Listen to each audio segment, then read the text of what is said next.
दोस्तों, आपको याद होगा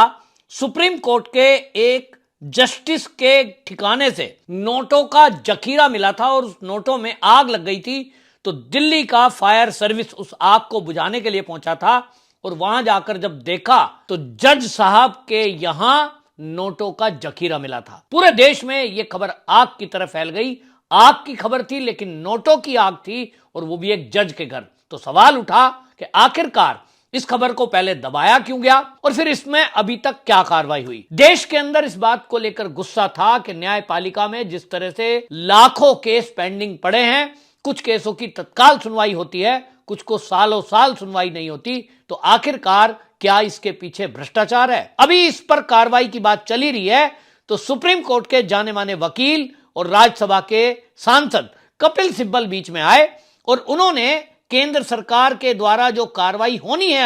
अभी हुई नहीं है, होनी है, खबरें आ रही हैं कि ये जो जस्टिस यशवंत वर्मा है, इनके खिलाफ महाअभियोग लाया जा सकता है, क्योंकि जो इन हाउस कमेटी सीजीआई ने गठित की है सुप्रीम कोर्ट के, उसकी जो रिपोर्ट है वो राष्ट्रपति को उन्होंने सौंप दी है। और ये उड़ती उड़ती खबर आ रही है कि उसमें यह माना गया है कि जस्टिस वर्मा दोषी हैं, पैसे उन्हीं के थे। आगे की जांच के लिए इनका पद से हटना जरूरी है, क्योंकि हमारे यहां रूल है कि यदि कोई जस्टिस पोस्ट पर है उसके खिलाफ कोई कार्रवाई, कोई जांच नहीं हो सकती, और इसलिए इनका हटना जरूरी है। अब हटाने के लिए महाअभियोग एक रास्ता बचता है, क्योंकि हमारे कानून में इस तरह की व्यवस्था है।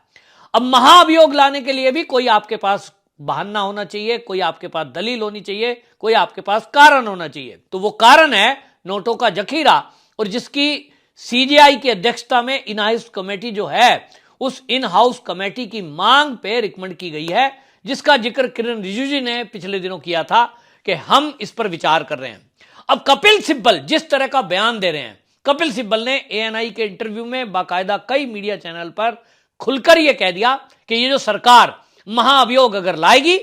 तो हम इसके विरोध में उतरेंगे, हम इसको होने नहीं देंगे। कपिल सिब्बल यही नहीं रुके, वो ये कहते हैं कि हम इसका विरोध करेंगे, लेकिन वो उपराष्ट्रपति जगदीप धनखड़ के फैसले का विरोध कर देते हैं। पिछले दिनों आपको याद होगा कि कोर्ट ने जब देश के राष्ट्रपति को निर्देश दिया कि आप कोई भी ऐसा लोकसभा या विधानसभा का पास किया हुआ कानून अगर आपके पास आता है, 3 महीने के अंदर आपको हस्ताक्षर करने होंगे, अगर आप नहीं करते तो ऑटोमेटिक वो कानून माना जाएगा। इस पर कपिल सिब्बल बीच में आए, और जब इसमें जगदीप धनखड़ जी ने बोला कि कोई कोर्ट कैसे देश के राष्ट्रपति को निर्देश दे सकती है, इस देश का सर्वोच्च पद यदि कोई है वो है देश के राष्ट्रपति।